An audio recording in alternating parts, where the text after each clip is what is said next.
యొప్పేలో Tabitha అను ఒక శిష్యురాలు ఉండెను. ఆమెకు భాషాంతరమున దోర్కా అని పేరు.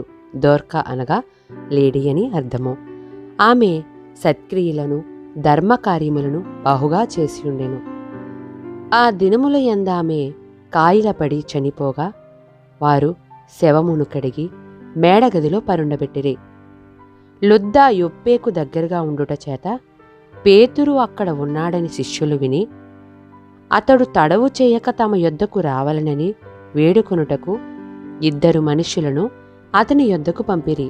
పేతురు లేచి వారితో కూడా వెళ్ళి అక్కడ చేరినప్పుడు వారు మేడగదిలోనికి అతనిని తీసుకుని వచ్చిరి. విధవరాండ్రందరూ వచ్చి ఏడ్చుచు దోర్కా తమతో కూడా ఉన్నప్పుడు కుట్టిన అంగీలును వస్త్రములను చూపుచు అతని ఎదుట నిలిచిరి. పేతురు అందరినీ వెలుపలికి పంపి మోకాళ్ళూని ప్రార్థన చేసి శవము వైపు తిరిగి తబితా లెమ్మనగా ఆమె కన్నులు తెరిచి పేతురుని చూచి లేచి కూర్చుండెను. అతడామెను చెయ్యి ఇచ్చి లేవనెత్తి పరిశుద్ధులను విధవరాండ్రను పిలిచి ఆమెను సజీవురాలనుగా వారికి అప్పగించెను.